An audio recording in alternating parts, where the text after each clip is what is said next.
Good morning. काल आपण protein चालू केलं होतं.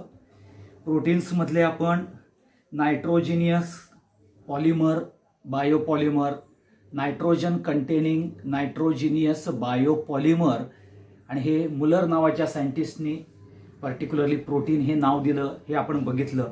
त्यामध्ये व्हेरियस पर्टिक्युलरली प्रोटीन्स कसे काम करतात, त्यांचं फंक्शन्स काय आहे हे आपण बघितलेलं होतं. म्हणजे कालच्या ह्याच्यात आपण म्हटलं तर एन्झाईम्स हे बायोलॉजिकल ॲक्टिव्हिटीज देतात, म्हणजे बायोलॉजिकल कॅटॅलिस्ट म्हणून यूज करतात.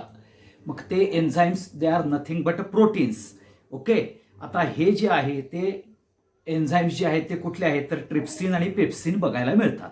स्ट्रक्चरल प्रोटीन जे आपल्याला पर्टिक्युलरली लिव्हिंग सिस्टीम्स टुगेदर ठेवण्याकरता जे स्ट्रक्चर दिलं जातं त्या स्ट्रक्चरल प्रोटीन म्हणजेच कोलायजन. ओके, हे कोलायजन हे प्रोटीन हे युजफुल आहे for the particularly having the structure for the living things. त्याच्यानंतर हॉर्मोन्स आहेत ज्याला आपण बघितलं की मेसेंजर म्हणजेच काही बॉडी ॲक्टिव्हिटी ज्या कंट्रोल केल्या जातात त्या हॉर्मोन्स म्हणजे just like a insulin, adrenaline, non adrenaline अशा हा प्रकार येतो. त्यानंतर ट्रान्सपोर्ट प्रोटीन. ओके, काय particularly ions molecules they are going to carry from one part to the another part of the body. तर त्यावेळेला हिमोग्लोबिन हे त्याचं एक्झाम्पल येतं. नंतर प्रोटेक्टिव्ह प्रोटीन ज्याला आपण इम्युनिटी सिस्टीमचा पार्ट म्हणतो, ज्याला अँटीबॉडीज म्हणतो, पर्टिक्युलरली गॅमा ग्लोब्युलिन हे त्याचं एक्झाम्पल येतं. आणि टॉक्सिन्स जे पॉयझनस कॅरेक्टर असतात, पॉयझनस इन नेचर आहे, त्याला आपण पर्टिक्युलरली स्नेक व्हेनम असे हे कॅरेक्टर्स आपल्याला बघायला मिळतात. तसंच आपण काल बघितलेलं होतं की क्लासिफिकेशन बघितलेलं होतं on the basis of a hydrolysis. त्यामध्ये आपण simple protein, conjugated protein and derived protein हे बघितलेलं होतं. आणि तसंच एन्झायमेटिक हायड्रोलिसिस आणि हायड्रोलिसिस पर्टिक्युलरली ॲसिड हायड्रोलिसिसनं आपल्याला पर्टिक्युलर डिराइव्ड प्रोटीन्स कसे मिळतात हे बघितलं होतं. कॉन्जुगेटेड प्रोटीन्समध्ये ग्लायकोप्रोटीन म्हणजे काय, लायपोप्रोटीन म्हणजे काय, न्यूक्लिओप्रोटीन म्हणजे काय हे कॅरेक्टर्स कालच्या भागात बघितलेलं होतं. आणि ज्या वेळेला एन्झायमेटिक हायड्रोलिसिस होतं तर प्रोटिओजचं कन्व्हर्जन प्रोटिओजमध्ये होतं, प्रोटिओजचं कन्व्हर्जन पेप्टोन्समध्ये होतं, पेप्टोन्सचं पॉलीपेप्टाइड्सचं सिम्पल पेप्टाइड्स आणि सिम्पल पेप्टाइड्सचं पर्टिक्युलरली अमिनो ॲसिड्स ह्यामध्ये आपल्याला बघायला मिळतं. मग आता जो पुढचा पार्ट येतो ज्याला आपण म्हणतो पेप्टाइड लिंकेज. आता पेप्टाइड लिंकेज म्हणजेच काय, the linkage which connects, okay, the linkage which connects large number of protein molecule or a large number of alpha amino acid molecule and which converts into the protein is called as a peptide linkage. The linkage which connects a large number of alpha amino acid molecule in a protein, okay, large number of alpha amino acid molecules they are going to connect, okay, in a protein is called as a peptide linkage. आणि ही जी peptide linkage आहे, peptide linkage, आता ही peptide linkage म्हणजे काय तर आपल्याला हे particularly हा जो अल्फा अमिनो ऍसिड्स आहेत हे लार्ज नंबर मध्ये कनेक्ट होतात अँड कशामध्ये तर in protein molecule that is called as a peptide linkage. आणि पेप्टाइड लिंकेज मध्ये CONH ही लिंकेज इम्पॉर्टंट आहे हे लक्षात ठेवा. CONH ह्या लिंकेजनं आपल्याला रिपीटेड लिंकेज बघायला मिळते. ह्याला पॉलीअमाइड लिंकेज किंवा अमाइड लिंकेज असं सुद्धा म्हटलं जातं, अमाइड लिंकेज असं सुद्धा म्हटलं जातं. मग आता बघा आपल्याला जर तुम्ही हा पहिल्यांदा पर्टिक्युलरली आपण आता हा CR इथं हा H इथं H2 हा N हा COOH घेतला अँड प्लस पुढचा जर तुम्ही घेतला एक, ओके, हा H2 हा N, ओके, इथं CH इथं R COOH घेतला तर काय होईल राजानो, हा OH आणि म्हणजेच हा OH आणि ह्यातला H2 मधला एक H असा मिळून H2O बाहेर पडतो हे लक्षात ठेवा. आणि हा H2O बाहेर पडल्यानंतर आपल्याला H2N, ओके, इथं C हा H इथं R आणि इथं CO हे NH, ओके, CONH परत C, इथं H, R आणि परत COOH असं आपल्याला बघायला मिळतं. मग आता इथं 2 मॉलिक्यूल एकत्र आले तर तुम्हाला डायपेप्टाइड लिंकेज बघायला मिळेल. 3 मॉलिक्यूल आले तर ट्रायपेप्टाइड लिंकेज बघायला मिळेल. 4 आले तर टेट्रापेप्टाइड लिंकेज बघायला मिळेल. अँड पॉली म्हणजे n नंबर ऑफ मॉलिक्युल्स असतील अल्फा अमिनो ऍसिड्स तर तुम्हाला पर्टिक्युलरली पॉलीपेप्टाइड लिंकेज ही बघायला मिळते. म्हणजेच linkage which connects large number of alpha amino acid in a protein molecule is called as a peptide linkage. आणि ह्यामध्ये particularly COOH आणि NH2 मधला ह्या दोघांचं कॉम्बिनेशन होऊन म्हणजे COOH आणि NH2 ह्यामध्ये कॉम्बिनेशन होऊन वॉटर मॉलिक्यूल रिलीज होतो, -H2O होतं आणि तुम्हाला पेप्टाइड लिंकेज फॉर्म्युलेट होती. मग त्यामध्ये लक्षात घ्या पेप्टाइड लिंकेज फॉर्म्युलेट होत असताना H2O हा रिमूव्ह होतो सिंपल मॉलिक्यूल म्हणजे कंडेन्सेशन पार्ट मध्ये ही रिॲक्शन जाते आणि मग जर 2 मॉलिक्यूल्स जर लिंकेज झाले तर त्याला डायपेप्टाइड, 3 मॉलिक्यूल्स झाले तर ट्रायपेप्टाइड असं आणि पॉलीमॉलिक्यूल्स असतील तर पॉलीपेप्टाइड लिंकेज बघायला मिळतात. मग इन पॉलीपेप्टाइड पर्टिक्युलरली 10,000 पॉलीपेप्टाइड म्हणजे 10,000 particularly more than polypeptide linkage is present in a protein molecule. म्हणजे 10,000 एवढे युनिट्स आपल्याला पेप्टाइड लिंकेज मध्ये पॉलीपेप्टाइड लिंकेज मध्ये बघायला मिळतात. तेवढे number of alpha amino acids हे प्रेझेंट असतात इन वन प्रोटीन मॉलिक्यूल. म्हणजे केवढं कॉम्प्लेक्स स्ट्रक्चर प्रोटीन मॉलिक्युल्सचं आहे हे लक्षात ठेवा. उगाच नुसतं आपण म्हणत नाही की it is a nitrogenous containing biopolymer. Okay, biopolymer ज्या वेळेला म्हणतो तर polymer which contains a large number of a molecule of a basic unit. ते बेसिक युनिट म्हणजे अल्फा अमिनो ऍसिड आणि हे अल्फा अमिनो ऍसिड्स पेप्टाइड लिंकेजनं लिंक्ड होतात, कनेक्ट होतात आणि लार्ज नंबर एकत्र येऊन आपल्याला प्रोटीन मॉलिक्यूल हे प्रोड्यूस करतात. हे लक्षात ठेवा, हा सगळ्यात महत्वाचा पार्ट येतो. आता पुढचा येतो की ज्याला आपण अल्फा अमिनो ऍसिड हे कॅरेक्टर आपण बघतो. आता अल्फा अमिनो ऍसिड्स मध्ये जर तुम्ही बघितलं तर हा अल्फा अमिनो ऍसिड आहे, हा लार्ज नंबर कॅरेक्टर्स मध्ये आहे हे तुम्हाला माहिती आहे. बेसिक युनिट जे आहे ते अल्फा अमिनो ऍसिड्सचं आहे आणि ह्यामध्ये काय होतं, हा आपल्याला ऍसिडिक ग्रुप बघायला मिळतो. ओके, आणि हा तुमचा पर्टिक्युलरली अमाइन ग्रुप आहे हे लक्षात घ्या. आणि ह्यामध्ये आपल्याला हा हायड्रोजन इकडे येतो आणि आपल्याला हा प्रॉडक्ट NH म्हणजे H3N प्लस, ओके, इथं CH इथं R आणि हा COO मायनस हा झिटर आयन तयार होतो. आणि आपल्याला ह्या झिटर आयन्स आणि ह्याच्यामध्ये आपल्याला काय बघायला मिळतं, डायपोलर आयन्स हे जे कॅरीड आउट होतं. ओके, डायपोलर आयन्स, हा डायपोलर आयन आपल्याला बघायला मिळतो आणि ह्या डायपोलर आयन्स मुळे आपल्याला particularly stability of protein molecule ही इन्क्रीज होते. हे लक्षात ठेवा. आता अल्फा अमिनो ऍसिड्स हा particularly building blocks of protein molecules आहे हे तुम्हाला सगळ्यांना माहितीच आहे. मगाशी सांगितल्याप्रमाणे large number of particularly alpha amino acids they are going to linked together. ह्यामध्ये अल्फा अमिनो ऍसिड हा बायफंक्शनल कॅरेक्टर आहे. त्यामध्ये ऍसिडिक ग्रुप COOH आहे आणि NH2 अमाइन आहे. COOH हा ऍसिडिक आहे, NH2 हा पर्टिक्युलरली बेसिक कॅरेक्टर येतं हे लक्षात ठेवा. आता ज्या वेळेला तुम्ही प्रोटीन मॉलिक्युल्स हायड्रोलिसिस केला किंवा करू आपण, तो मग एन्झायमॅटिक असू दे किंवा ऍसिड हायड्रोलिसिस असू दे, त्यामध्ये out of particularly 30 amino acids are going to be produced. म्हणजे when protein molecules undergoes hydrolysis 30 amino acids are produced. Out of that 20 are common alpha amino acid and remaining are a different character मध्ये येतात. आणि म्हणून लक्षात घ्या की 20 amino acids हे common मध्ये येतात. कुठलाही प्रोटीन मॉलिक्युल्स जर तुम्ही हायड्रोलिसिस केलं तर 20 अमिनो ऍसिड्स आर कॉमन, हे लक्षात ठेवा. मग हे अमिनो ऍसिड्स कसे आहेत तर ते क्रिस्टलाइन आहेत, कलरलेस आहेत आणि water soluble and non volatile कॅरेक्टर्सचे आपल्याला बघायला मिळतात. कुठल्या कुठल्या कॅरेक्टर्सचे आहेत तर particularly amino acids are a colourless, okay, water soluble, non volatile, high melting solids आहेत आणि particularly they have L family members आहेत, हे लक्षात ठेवा. आणि त्यांची लिव्हो रोटेटरी कॅरेक्टर बघायला मिळतं, हे सगळ्यात महत्वाचं. आणि ह्यामध्ये डबल चार्ज जो तयार होतो हा झिटर आयन्स, ज्याला आपण डायपोलर आयन्स म्हणतो, हे लक्षात ठेवा.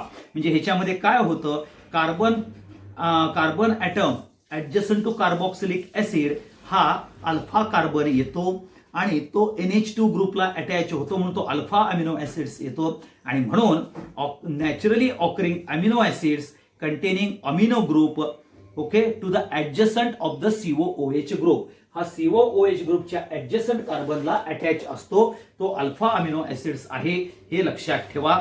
हा सगळ्यात महत्वाचा पार्ट येतो. इम्पॉर्टंट कॅरेक्टर कुणाच्या बाबतीत येतं तर इम्पॉर्टंट कॅरेक्टर हे प्रोटीन्सच्या बाबतीत येतं. मग आपल्याला जनरल प्रॉपर्टीज ऑफ प्रोटीन्स हे जर आपण बघायचं जर झालं, जनरल प्रॉपर्टीज ऑफ प्रोटीन्स हे जर बघायचं झालं तर या जनरल प्रॉपर्टीज मध्ये आपण काय बघतो हे आपण पहिल्यांदा लक्षात घेऊया. तर पहिलं तुम्हाला त्यांच्या जनरल प्रॉपर्टीज मध्ये फिजिकल स्टेट येणार आहे, physical state, okay, physical state, त्याच्यानंतर नेचर, ओके, त्याच्यानंतर melting point, boiling point, optical activity, नंतर आयसो electric point, okay, आयसो electric point, and then coagulation हा पार्ट आपल्याला बघायला मिळतो. पर्टिक्युलर प्रोटीन्स मॉलिक्युल्सचा ज्या वेळेला आपण फिजिकल कॅरेक्टर्स हे बघतो, म्हणजे त्याच्या प्रॉपर्टीज बघतो. मग अशी मी तुम्हाला सांगितलं की हा कलरलेस आहे, ओके, म्हणजेच तो फिजिकल स्टेट बघितलं तर most protein molecules they R solid in character, they are colourless, amorphous in nature and they R also crystalline character पण येतात आणि त्यामुळे वॉटर सोल्युबल पण आहेत, हे लक्षात ठेवा. म्हणजेच ते वॉटर सोल्युबल आहेत, क्रिस्टलाइन कॅरेक्टर आहेत, हे आपण बघितलेलं आहे.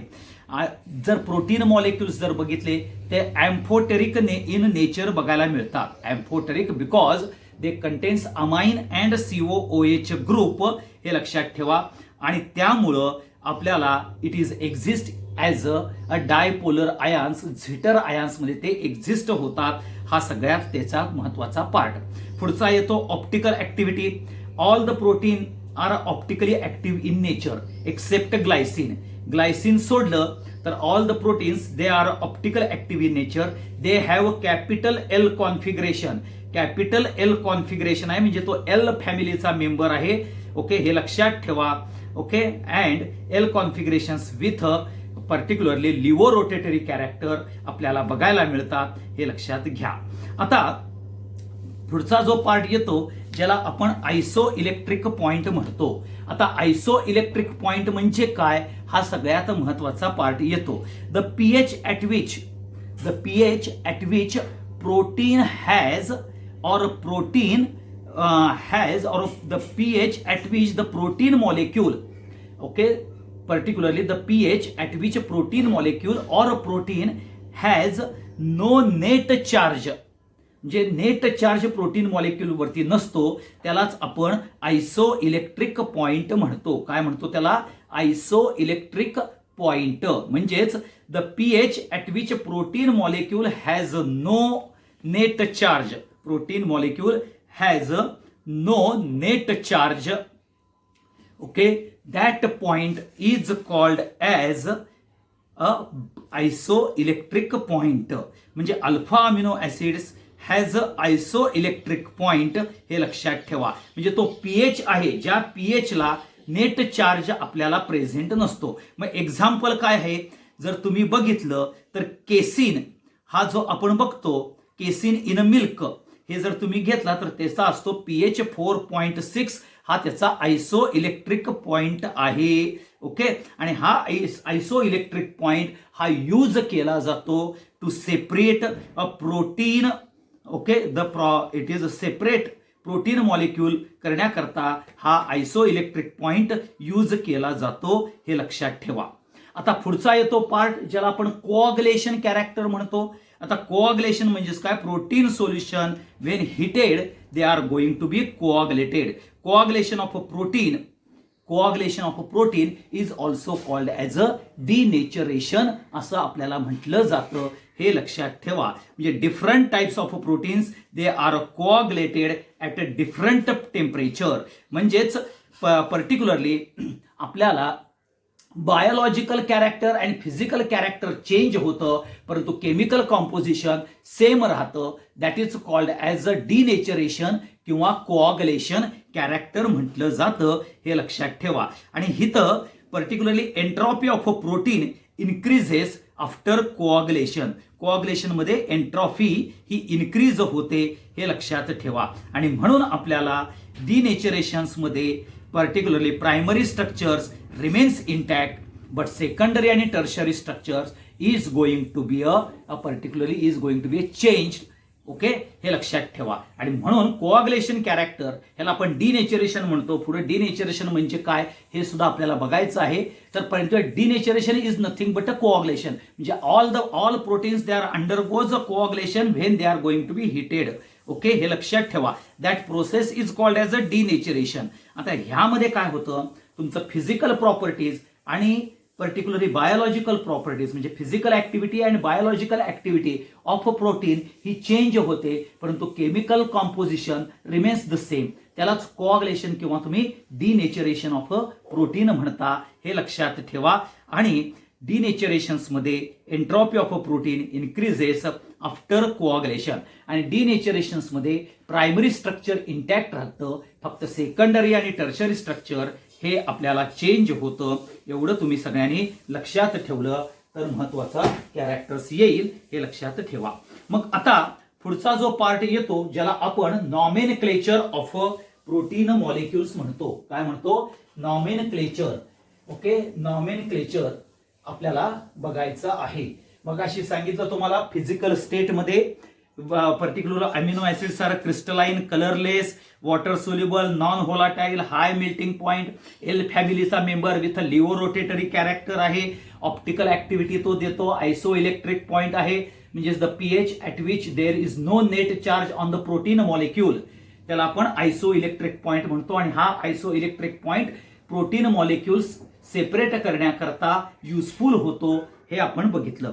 आता पुढचा येतो नॉमेनक्लेचर ऑफ अमिनो ऍसिड्स. आता नॉमेनक्लेचर ऑफ अमिनो ऍसिड्स मध्ये जर तुम्ही बघितला तर हा तुमचा इथं आर आहे, इथं H2 आहे, इथं N आहे, इथं COOH आहे आणि इथं H आहे.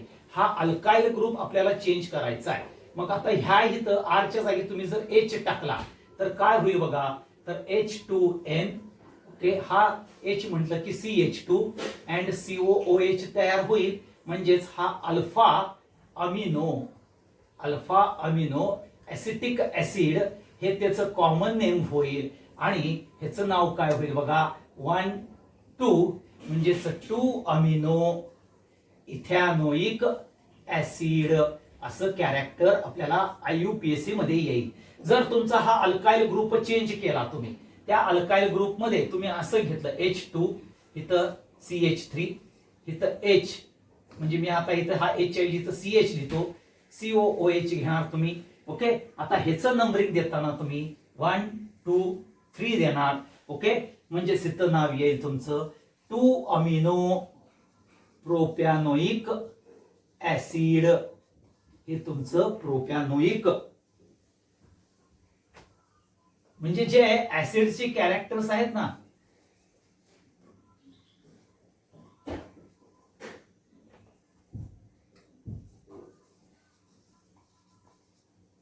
प्रोपॅनोइक ऍसिड म्हणजे जे आपण पर्टिक्युलरली ऍसिडचं जे IUPAC नॉमेनक्लेचर बघितलं त्याप्रमाणे तुम्हाला नाव देता आलं पाहिजे, हे लक्षात ठेवा. मग तिथं अल्फा बीटा हे कॅरेक्टर सुद्धा तुम्ही बघू शकता.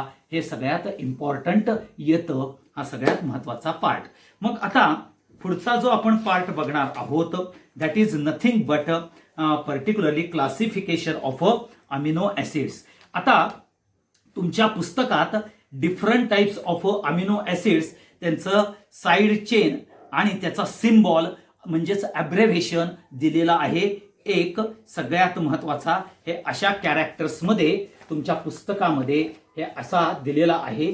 ते बघायचं आहे कुठला कॅरेक्टर कसा आहे, ग्लायसिनला कुठला लागतो, लायसिनला कुठला लागतो, हे असं टेबल दिलेलं आहे. हे टेबल महत्वाचं आहे, ते टेबल महत्वाचं बघून घ्यायचं आहे.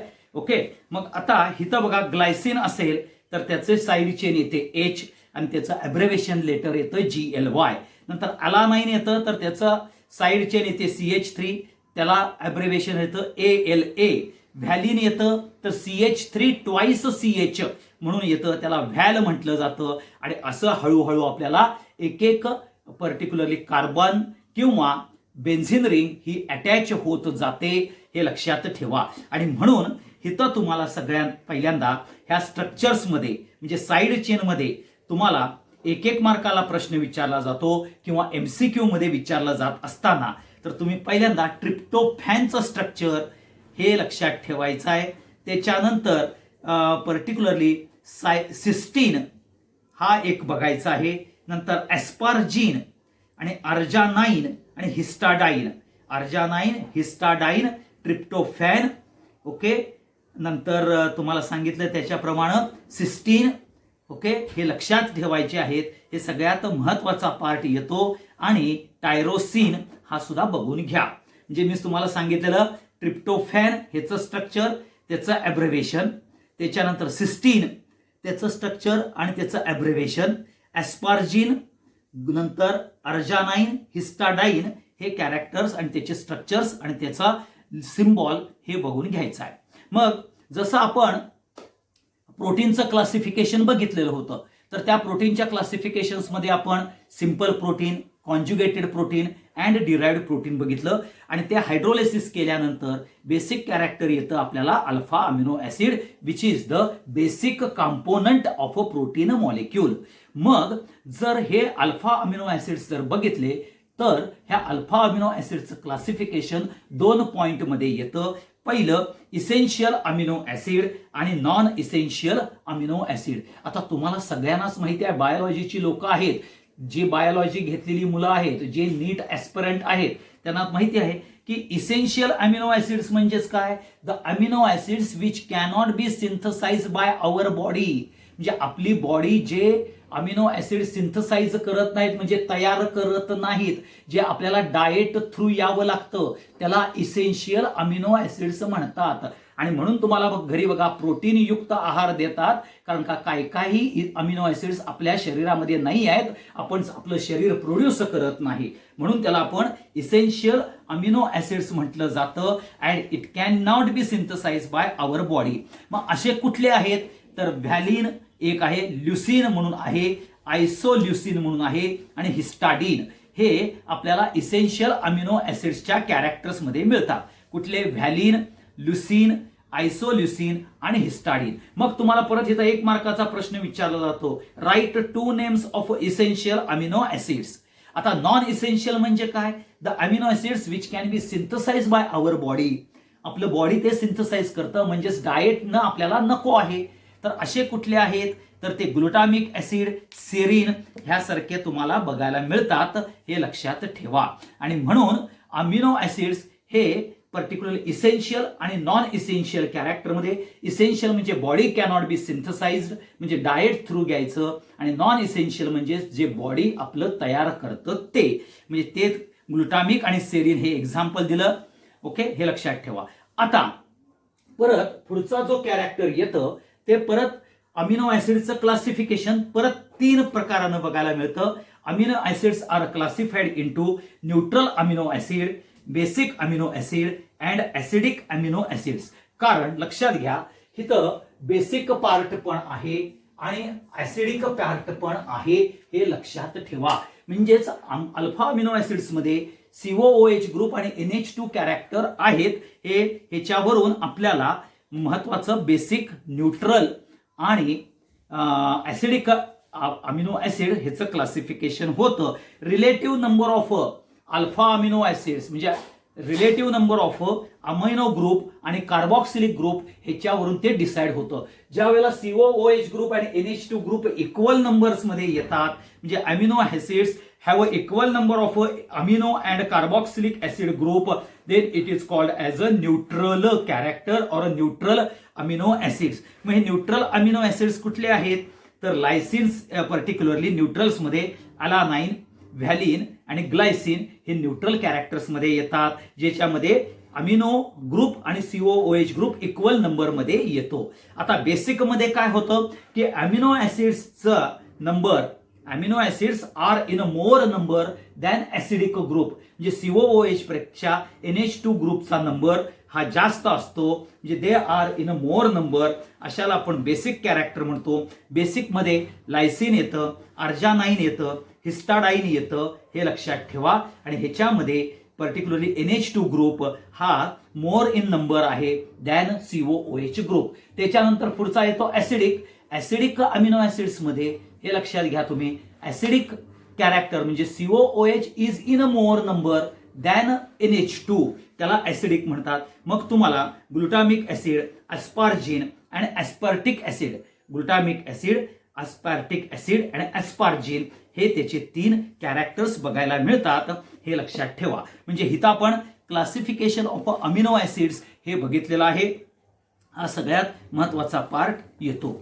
आता पर्टिक्युलरली अमिनो ऍसिड्स हे तुम्हाला सांगितलं की अँफोटेरिक इन नेचर आहे, कारण का ह्यामध्ये बेसिक कॅरेक्टर पण आहे आणि ऍसिडिक कॅरेक्टर पण आहे, म्हणून ते अँफोटेरिक कॅरेक्टर येतं because of a bifunctional group which is attach to the carbon atom. आणि त्यामुळे आपल्याला त्याच्यामध्ये डायपोलर आयन्स ज्याला आपण झेटर आयन्स म्हणतो त्याच्यामुळे आपल्याला हे कॅरेक्टर कसं बघायला मिळतं तर पर्टिक्युलरली तुम्ही अँफोटेरिक इन नेचर हे बघायला मिळतं. म्हणजेच हे रिॲक्ट विथ ऍसिड पण होतं आणि रिॲक्ट विथ म्हणजेच react both as a acid as well as a base हे दोन्ही कॅरेक्टरनं आपल्याला अल्फा अमिनो ऍसिड्स रिॲक्शन्स मध्ये जाऊ शकतं as a basic character as well as a acidic character. हे लक्षात ठेवा. इन ऍसिडिक मीडियम मध्ये जर असेल तर पहिल्यांदा हायड्रोजन आयन्स हा लूज होतो आणि तो अमिनोकडे जातो. आणि बेसिक मीडियम मध्ये हे लक्षात ठेवा, बेसिक मीडियम कॅरेक्टर्स मध्ये NH3 आयन लुजेस प्रोटॉन आणि हा एनायन फॉर्म करतो. हे लक्षात ठेवा. हा सगळ्यात महत्वाचा पार्ट येतो म्हणजे दोन्हीही रिॲक्शन्सनं आपल्याला जाता येतं. आता तुम्हाला माहिती आहे की मी तुम्हाला सांगितलेलं आहे की एव्हरी अमिनो ऍसिड्स फक्त ग्लायसिन सोडलं तर दे आर ऑप्टिकल इन नेचर. आता ते सगळे जे अमिनो ऍसिड्स आहेत हे L फॅमिली मेंबर्सचे आहेत आणि लिव्हो रोटेटरी कॅरेक्टर आहे, कारण हा NH2 ग्रुप आहे हा डाव्या बाजूला आहे. कुठल्या जो व्हर्टिकली डाऊनवर्ड असलेला अल्काइल ग्रुप त्याच्या डाव्या बाजूला NH2 ग्रुप आहे आणि म्हणून तो L फॅमिली मेंबर मधला येतो. जर उजव्या साईडला आला असता तर तो D फॅमिलीचा मेंबर येतो. हे लक्षात ठेवा. हा सगळ्यात महत्वाचा कॅरेक्टर येतं ज्या वेळेला आपण L family L with levo rotatory character हे तुम्हाला बघायला मिळतं. कशाच्या बाबतीत तर तो तुमचा पार्ट जो आहे तो पार्ट सगळ्यात महत्वाचा लक्षात घ्या की L family, capital L family आणि विथ निगेटिव्ह साइन म्हणजेच लिव्हो रोटेटरी कॅरेक्टर्स मध्ये तुम्हाला बघायला मिळतं. आता पुढचा जो पार्ट येतो ज्याला आपण further classification of protein. Proteins are classified into 2 character that is a fibrous protein and globular protein. हे लक्षात ठेवा. आता फायब्रस प्रोटीन्स कसं आहेत हे consist of a linear thread type structure. Thread type structure असतं त्यांचं, हे लक्षात ठेवा. आणि ते साइड बाय साइड न एकमेकाबरोबर अटॅच होतात with a hydrogen bonding. They are held together by a hydrogen bond or disulphide bond न बघायला मिळतात. हे लक्षात ठेवा. हे particularly insoluble in water character बघायला मिळतात आणि त्याच्यामध्ये पर्टिक्युलरली ॲनिमल टिश्यूज मध्ये these proteins are acts as a structural protein म्हणून कॅरेक्टर येतं. हे लक्षात ठेवा. म्हणजेच किरॅटिन, ओके, म्हणजेच स्किनमध्ये आपल्याला बघायला मिळतं केरॅटिन, हेअर, नेलमध्ये, वूलमध्ये केरॅटिन नावाचा पार्ट बघायला मिळतो. कोलायजन हा टेंडनमध्ये पार्ट बघायला मिळतो. फायब्रोनिन सिल्कमध्ये बघायला मिळतो आणि मायोसिन हा मसल्समध्ये बघायला मिळतो. म्हणजे मायोसिन, फायब्रोइन, नंतर आपल्याला केरॅटिन आणि कोलायजन हे फायब्रस प्रोटीन्सचे एक्झाम्पल्स आहेत, हे लक्षात ठेवा. आता ग्लोब्युलर प्रोटीन्स कसे आहेत, हे particularly when they are going to folded together त्यांचा स्फिरॉइडल शेप येतो, कॉम्पॅक्ट कॅरेक्टर येतं due to the size and shape. The size and shape is a spheroidal shape and these globular proteins they are held together by a hydrogen bond, but these hydrogen bond are comparatively weak as compared to fibrous protein. हे लक्षात ठेवा. They are particularly globular proteins, they are water soluble. Okay, हे लक्षात ठेवा. आणि त्याचे common example येतात albumin, insulin, haemoglobin हे कॅरेक्टर्स आपल्याला बघायला मिळतात. मग आता ह्याच्यामधला डिफरन्स आपण बघूया. पर्टिक्युलरली ग्लोब्युलर प्रोटीन आणि फायब्रस प्रोटीन ह्यामधला difference. Globular protein, fibrous proteins. डाव्या बाजूला ग्लोब्युलर प्रोटीन लिहायचं, उजव्या बाजूला फायब्रस प्रोटीन्स घ्यायचं. आता बघा ग्लोब्युलर प्रोटीन्स म्हणजे काय. Globular proteins are that molecules which are folded and offer or give a three-dimensional spheroidal shape. कसा आहे, particularly globular proteins are molecules or are folded in a three-dimensional spheroidal shape and which are held together by hydrogen bonding or by hydrogen bond. Okay, म्हणजे 3-dimensional spheroidal shape असतो, हे लक्षात ठेवा. इथं काय आहे, it is a long linear protein chain as a thread type structures असतं. Thread type structures आहे किंवा फायबर टाईप स्ट्रक्चर्स आहे. And they are running parallel to each other. And these proteins they are linked or particularly bonded or held together by hydrogen bond, okay, or disulfide bond किंवा hydrogen bond न particularly fibrous proteins हे linked होतात, हे लक्षात ठेवा. Globular proteins have a biological activity, परंतु fibrous प्रोटीन्सला biological activity नाही. तुमच्या नखाला, तुमच्या केसांना, फिदर्सला ह्याला काय बायोलॉजिकल ऍक्टिव्हिटी नाही आहे, एवढं लक्षात ठेवा. परंतु ग्लोब्युलर प्रोटीनला बायोलॉजिकल ऍक्टिव्हिटी आहे. It is a part of our body systems मध्ये येतात, हे लक्षात ठेवा. हिमोग्लोबिनला बायोलॉजिकल ऍक्टिव्हिटी आहे, अल्ब्युमिनला आहे, इन्शुलिनला आहे. परंतु तुमच्या हेअरला, नेलला, शिंगाना, ओके, वूलला ह्याला बायोलॉजिकल ऍक्टिव्हिटी नाही, हे लक्षात ठेवा. Water or in aqueous solution or acid base characters मध्ये सोल्युबल आहेत. But fibrous proteins they are insoluble in a common solvent, but they are soluble in a strong acid and बेसमध्ये ते soluble आहेत, हे लक्षात ठेवा. Globular proteins they are very much sensitive towards the temperature and pH मध्ये आपल्याला they are very much sensitive pH and temperature. Okay, so they are going to be change. Okay, particularly pH किंवा temperature जर change झालं तर त्यांच्या properties change होतात आणि म्हणून globular proteins they are sensitive towards pH and temperature. But fibrous proteins they are stable, okay, at moderate temperature and pH. म्हणजेच they are not sensitive that much towards temperature and pH, हे लक्षात ठेवा. आणि मग globular प्रोटीन्समध्ये मी तुम्हाला सांगितलं example, albumin in egg, all enzymes, all hormones, insulin, haemoglobin हे सगळे ग्लोब्युलर प्रोटीन्समध्ये येतात. आणि फायब्रस प्रोटीन्समध्ये myosin in muscle, keratin in hair and nail, fibroin in silk आणि कोलायजन इन टेंडन हे तुम्हाला कॅरेक्टर्स बघायला मिळतात, हे लक्षात ठेवा. आता पुढचा जो पार्ट बघायचा आहे त्यामध्ये आपल्याला exactly structure of a protein हे काय आहे हे तुम्हाला माहिती असलं पाहिजे, हे लक्षात ठेवा. ओके, आता हे माहिती असताना तुमच्या पुस्तकामध्ये आपल्याला 2 टाईप्सचे स्ट्रक्चर्स बघायला दिलेले आहेत.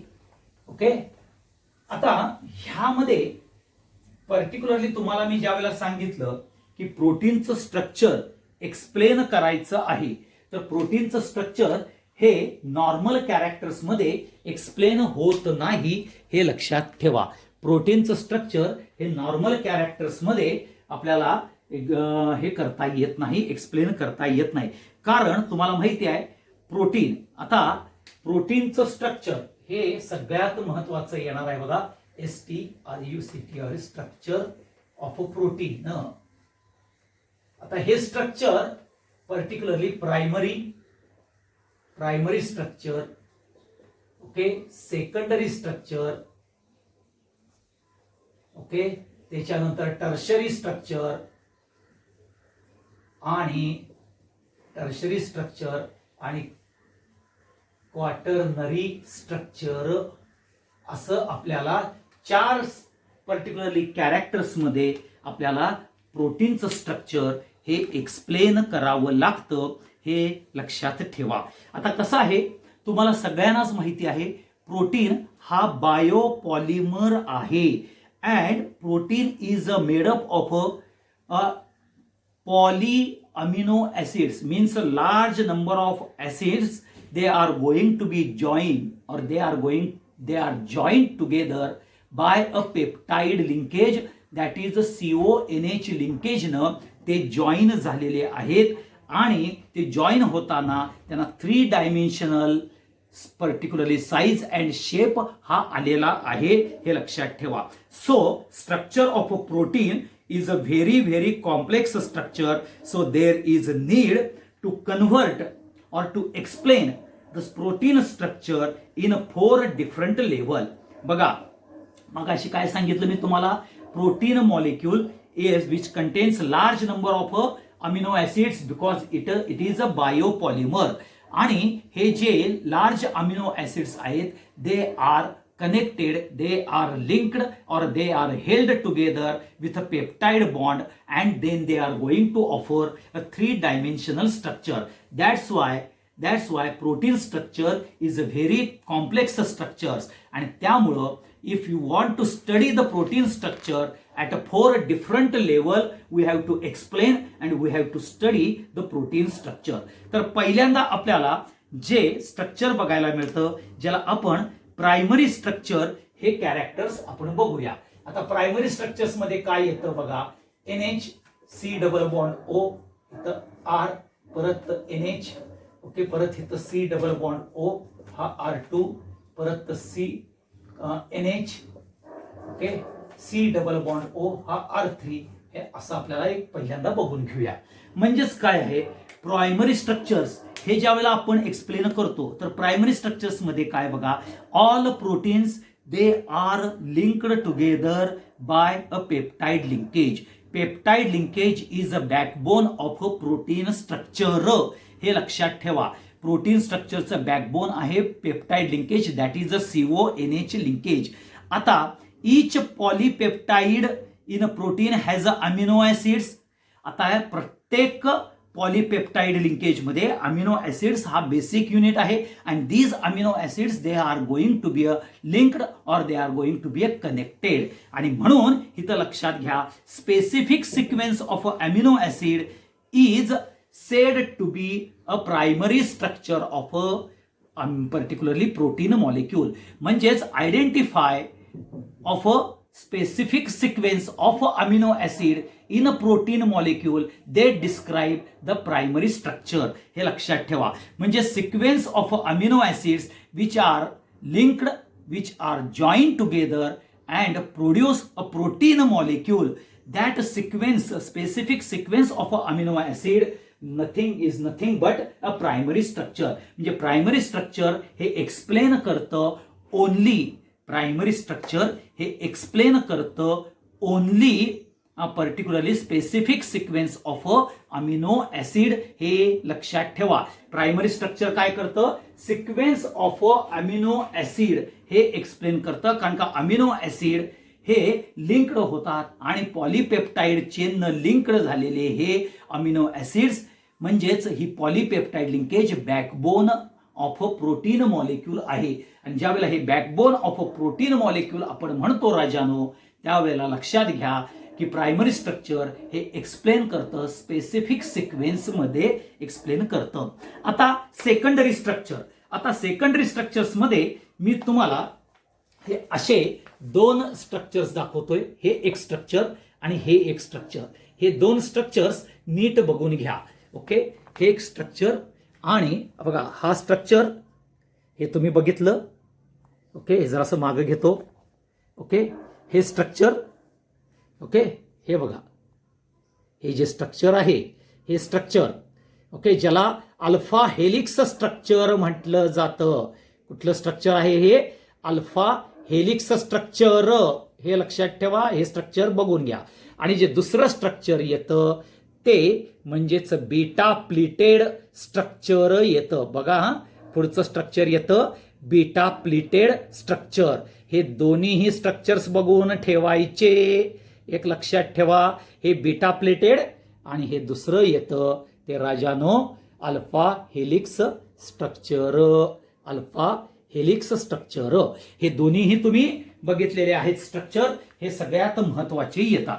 आता हे जे दोन स्ट्रक्चर्स आहेत हे दोन स्ट्रक्चर्स कुठं येतं तर सेकंडरी स्ट्रक्चर्सला येतं. आता सेकंडरी स्ट्रक्चर्स जे आहे, secondary structures gives the in which okay the secondary structures काय करतं तर particular manner in which this polypeptide chain, ज्या पॉलीपेप्टाइड लिंकेज आहे ना ते पॉलीपेप्टाइड चेन और polypeptide linkage particularly secondary structure gives in which manner this polypeptide linkage or polypeptide chain are folded or coiled together and arranged. Okay, they are folded and coiled in such a manner. Okay, ते जे explanation आहे ते character secondary structures मध्ये येतं. म्हणजेच folding and coiling of particularly polypeptide linkage and their arrangement it can be explained by a secondary structure. आता ह्याच्यामध्ये बघा C डबल बॉन्ड O हा कार्बोनिल ग्रुप आणि NH ग्रुप हा आपल्याला हायड्रोजन बॉन्ड्सनं एकमेकाबरोबर जॉईन होतो. आणि लक्षात घ्या C डबल बॉन्ड O म्हणजे ट्रायगोनल प्लॅनर जॉमेट्री येते आणि NH बॉन्ड हा अमिनो बॉन्ड आहे आणि हे CO NH लिंकेज आपल्याला बघायला मिळते. आणि due to that it arises a particularly geometry ही आपल्याला बघायला मिळते पर्टिक्युलरली सेकंडरी स्ट्रक्चर्स मध्ये. आणि म्हणून ज्या वेळेला हे कार्बोनिल ग्रुप कार्बॉक्सिलिक ऍसिड मधला C डबल बॉन्ड O आणि अमाइन मधला NH ग्रुप हा ज्या वेळेला हायड्रोजन बॉन्डनं अटॅच होतो आणि पॉलीपेप्टाइड लिंकेज तयार होतं, त्या पॉलीपेप्टाइड लिंकेजचं folding and coiling and their arrangement, okay, it explains through a secondary structure. आणि मग ह्याच्यावरती जो अभ्यास केला तो पाउलिंग अँड कोरे नावाच्या सायंटिस्टने केला. Pauling and Corey investigated the structure. Okay, Pauling and Corey they are investigated the structure of a many protein molecule through a X-ray pattern और through a X-ray diffraction. X-ray diffraction आणि X-ray pattern particularly त्यांनी each and every protein मॉलिक्युल्सचा study केला. हे लक्षात ठेवा. आणि त्यांना लक्षात असं आलं when they have studied this protein many protein molecule structures so there are two types of protein molecule structures are observed. आणि हे दोन्हीही structures with respect to secondary structures characters मध्ये येतात. हे लक्षात ठेवा. पहिला स्ट्रक्चर जे आहे जे मी पहिलं दाखवले बघा असं अल्फा हेलिक्स स्ट्रक्चर हे असं आपल्याला बघितलं बघा. ओके, यामध्ये आपल्याला हे असा एस टाइप बघायला मिळतं. ते अल्फा हेलिक्स स्ट्रक्चर येतं. हे लक्षात ठेवा. तर ते अल्फा हेलिक्स स्ट्रक्चर ह्याच्यामध्ये जर तुम्ही बघितलं तर C डबल बॉन्ड O आणि NH group okay they are going to form a hydrogen bond with each other in a peptide linkage, and this peptide linkage is folded and coiled and spiral. म्हणजे हे spiral coiled होतं आणि fold होतं. हे लक्षात ठेवा. As a alpha helix structure. म्हणजेच हे CONH ची पॉलीपेप्टाइड लिंकेज आहे, ह्यामध्ये they are going to connect linked together in a such a manner, they are going to fold, they are going to be coiled और they are going to be spiral the particularly alpha helix structure हे तुम्हाला ते प्रदान करतं secondary स्ट्रक्चर्सला. हे लक्षात ठेवा. हे जर तुम्ही इमॅजिन केलं तर इनव्हिजिबल सिलेंडर घ्यायचं, म्हणजे हा इनव्हिजिबल सिलेंडर, आणि जर तुम्ही प्रत्येक डॉटेड पॉइंट्स म्हणजेच तुम्ही हा NHCONHR ग्रुप हे जर डॉटेड पॉइंट्स तुम्ही जर जॉईन केले आणि जर तुम्ही ते जॉईन केले तर तुमच्या लक्षात येईल ते हे आपल्याला अल्फा हेलिक्स स्ट्रक्चर बघायला मिळतं. आणि ते अल्फा हेलिक्स स्ट्रक्चर हे ऑलवेज राईट हँडेड अरेंजमेंट येते, राईट हँडेड अरेंजमेंट येते because it is a capital L configuration protein molecules बघायला मिळतो. म्हणजे अमिनो ऍसिड्स हा L कॉन्फिगरेशनचा आहे, म्हणजे कॅपिटल L कॉन्फिगरेशनचा आहे, लिव्हो रोटेटरी आहे, म्हणून आपल्याला हे character right handed alpha helix structure बघायला मिळतं. हे लक्षात ठेवा. आणि म्हणून alpha helix structures it is found in many protein molecules, particularly myosin in muscle and keratin in hair and nail.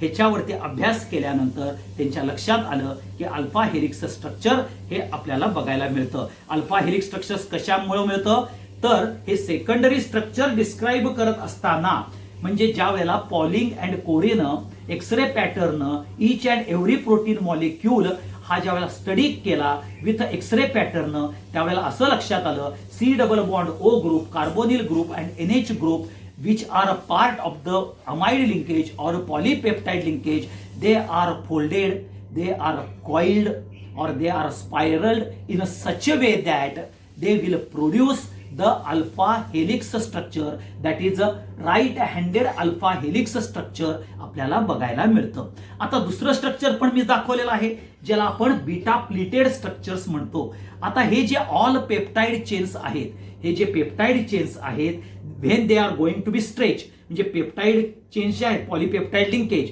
हे ज्यावेळी तुम्ही स्ट्रेच करता आणि मॅक्झिमम एक्सटेन्शन पर्यंत नेता, ओके, स्ट्रेच करायचं म्हणजे पेप्टाइड चेन स्ट्रेच करायचं आणि मॅक्झिमम एक्सटेन्शन करायचं. And then they are going to be lie down by side and they are stocked on or stacked on one upon अनादर. म्हणजेच तुम्ही हे असं स्ट्रेच्ड करणार, एक्सटेन्शन देणार आणि हे मग एकमेकावरती ते लाईज डाऊन होणार, म्हणजेच स्टॅक्ड अपॉन वन अपॉन अनादर. म्हणजे CO आणि NH लिंकेज हे अशा तऱ्हेनं म्हणजेच आपल्याला बघायला मिळेल. तिथं C डबल बॉन्ड O ची लिंकेज आपल्याला बघायला मिळेल आणि इकडे NH अशा लिंकेज आपल्याला बघायला मिळतील. हे लक्षात ठेवा. म्हणजेच साइड बाय साइड ही चेन झिगझॅग पॅटर्न मध्ये they are going to be stacked upon one another. Stacked upon म्हणजेच एक लेअर दुसऱ्या लेअरवर, दुसरा तिसऱ्या चौथ्यावरती असं आपल्याला पेप्टाइड चेन ज्यावेळेला तुम्ही स्ट्रेच कराल आणि मॅक्झिमम एक्सटेन्शन मध्ये द्याल त्यावेळेला साइड बाय साइड हे झिगझॅग मॅनर मध्ये आपल्याला स्टॅकिंग घडलं जातं. म्हणजेच हे जे दोन चेन आहेत polypeptide chains they are going to be held together by a hydrogen bonding and they are due to hydrogen bonding held होत असल्यामुळं they are going to be stacked on one upon another and they will give a three-dimensional structure, a sheet type structure देतात. Three-dimensional sheet type structure due to extension of a polypeptide linkage and stretching of a polypeptide linkage आणि zigzag manner मुळे setting असल्यामुळे आपल्याला 3-dimensional beta pleated structure बघायला मिळतं. आणि हे beta pleated जे स्ट्रक्चर आहे हे लाईक ड्रेपरी टाईप स्ट्रक्चर आपल्याला बघायला मिळतं. हे लक्षात ठेवा. आणि मग हे जे बीटा प्लिटेड स्ट्रक्चर आहे, ओके, हे दोन फॉर्मॅट मध्ये आपल्याला बघायला मिळतं. पॉलीपेप्टाइड चेन्स मे रन पॅरलल, म्हणजेच एकामध्ये पॅरलल कॅरेक्टर्स बघायला मिळतात. तुम्हाला मी मगाशी जे दाखवलेत पर्टिक्युलरली स्ट्रक्चर्स मध्ये त्यावेळेला एन टर्मिनल एकमेकाबरोबर पॅरलल जर गेल्या तर त्याला आपल्याला पॅरलल टाईप बघायला मिळतात, C टर्मिनल आणि N टर्मिनल. परंतु ते जर अपोजिट साइड मध्ये गेल्या म्हणजे सिस आणि ट्रान्स कॅरेक्टर मध्ये जर गेल्या, सिस मध्ये C टर्मिनल म्हणजेच कार्बन लिंकेज आणि नायट्रोजन लिंकेज हे जर पॅरलल जात असेल तर ते पॅरलल कॅरेक्टर येईल, आणि अपोजिट साईडला आले सीओ आणि इकडं सीओ, NH आणि इकडे NH असं जर अपोजिटला आलं तर त्याला anti parallel beta pleated structure असं म्हटलं जातं. हे लक्षात ठेवा. म्हणजेच हे सेकंडरी स्ट्रक्चर्स तुम्हाला मी सांगितलं. पुढचा येतं टर्शरी स्ट्रक्चर. टर्शरी स्ट्रक्चर्स मध्ये काय आहे की पर्टिक्युलरली फोल्डिंग, कॉइलिंग, बेंडिंग. बघा, folding, coiling, bending of a polypeptide produces a three dimensional shape.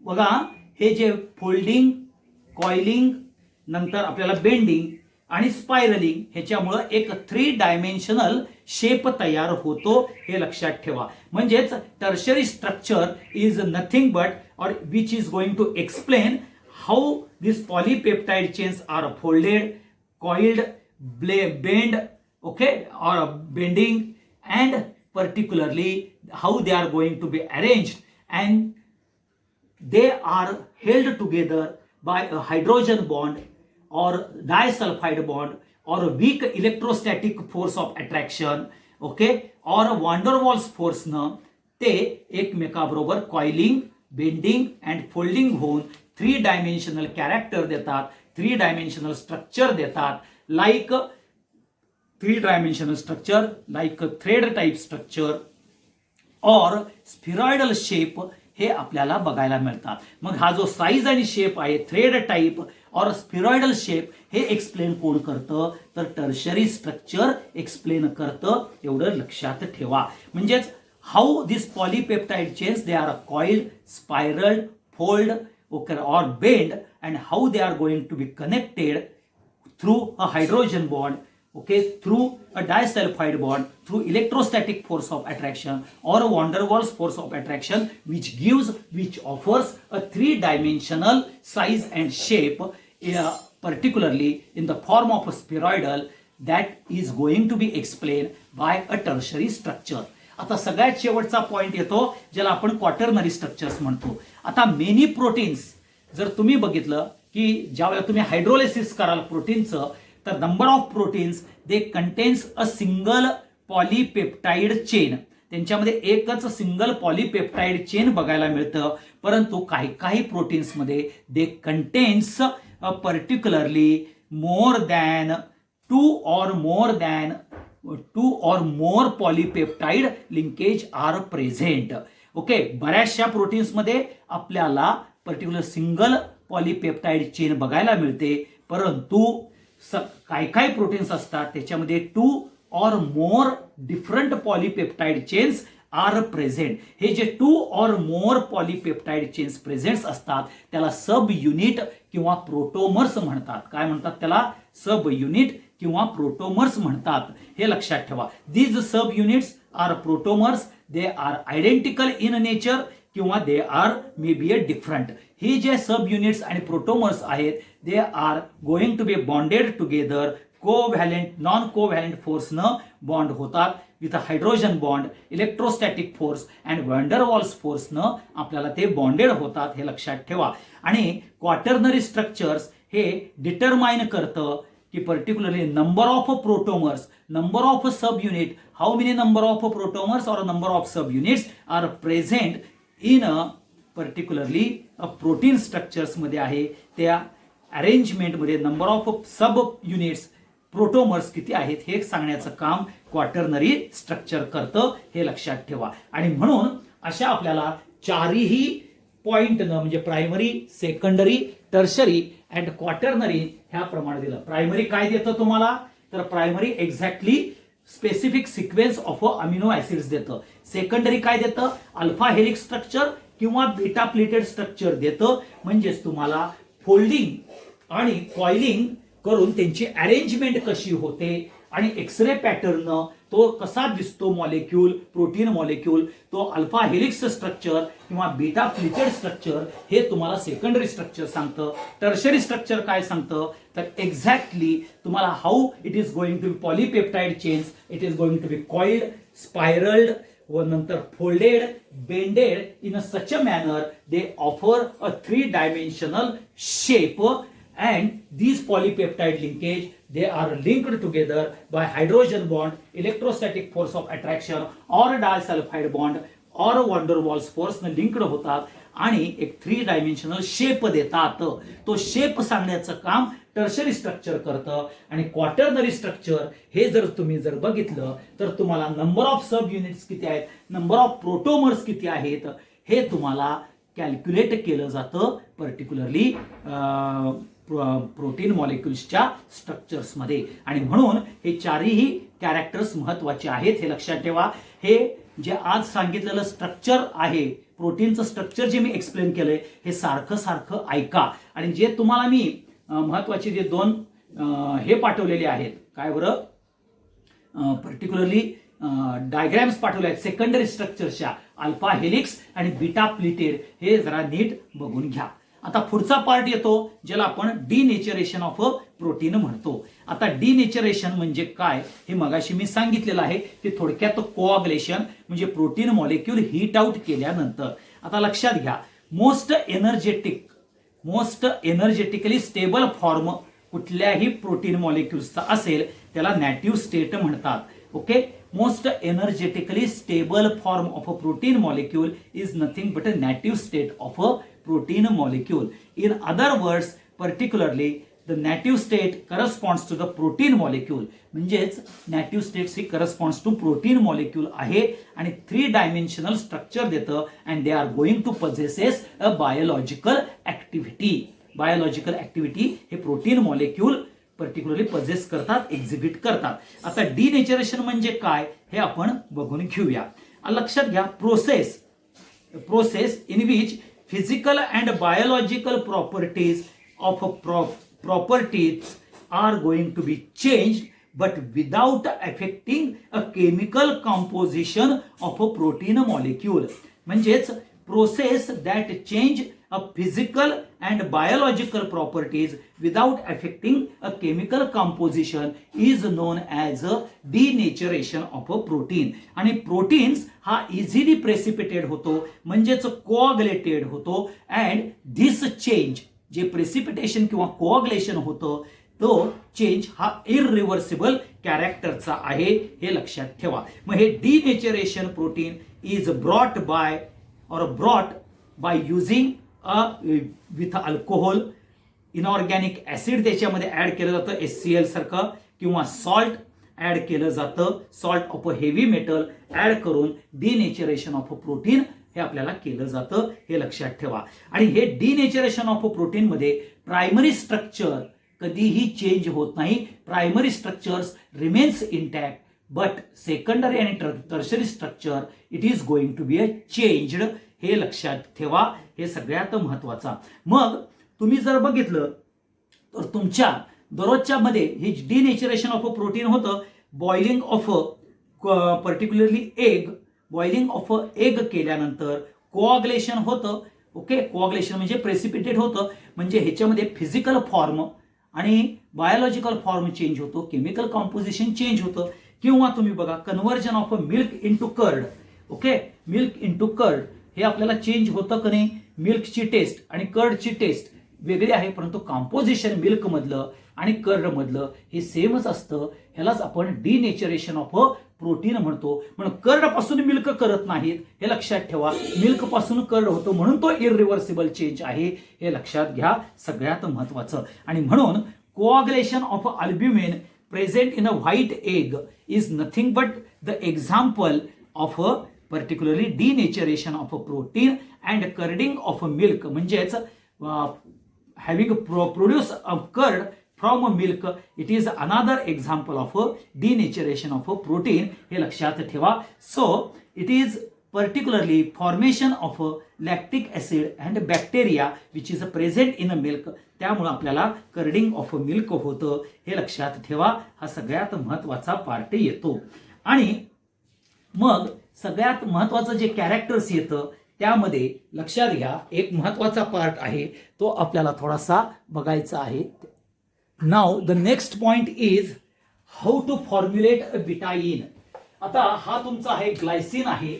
ह्या ग्लायसिन बरोबर ज्या वेळेला मिथाइल आयोडाइडची रिॲक्शन होते त्यावेळेला लक्षात घ्या हा जो NH2 पार्ट आहे हा लक्षात घ्या, हा NH2 पार्ट ह्यातले जे 2 हायड्रोजन हा रिप्लेस होतात आणि इथं CH3 आणि इथं एक CH3 येतो आणि तिसरा मॉलिक्यूल CH3I चा इथं आपल्याला बघायला मिळतो, CH3I ॲज इट इजच तयार होतं आणि हा आयोडीन आणि हा हायड्रोजन HI मुळे बाहेर पडतो आणि तुम्हाला बिटाईन सारखा प्रॉडक्ट तयार होतो. हे लक्षात ठेवा. That is a preparation of a betaine character. Okay, हा बिटाईन सुद्धा आपल्याला particularly amino acid type structure हे आपल्याला बघायला मिळतं. Preparation of a betaine from a crystalline product हे लक्षात ठेवा. कसं करायचं, ग्लायसिन बरोबर मिथाइल आयोडाईडची रिॲक्शन्स करायची आणि आपल्याला इथं क्वाटर्नरी कॅरेक्टर बघायला मिळतं नायट्रोजनचं. हे लक्षात ठेवा. म्हणजेच जरी 2 हायड्रोजन असतील, हे 2 हायड्रोजनला 2 CH3 गेले राजानो, परंतु तिसरा ओके म्हणजे हे लक्षात घ्या तुमचे, हा तुमचा NH2 आहे. ओके, हा H. आता पहिला CH3I घेतला, काय होईल, हा गेला CH3 मिळाला आणि बाहेर पडला H आणि I. दुसरा मिळाला, हा मिळाला तुम्हाला CH3 मिळाला. आता तिसरा जो मॉलिक्यूल आहे तो इथं ऍड होतो CH3I मायनस आणि ह्याच्यावरती पॉझिटिव्ह चार्ज येतो. तो इथं मी तुम्हाला दाखवलेला आहे.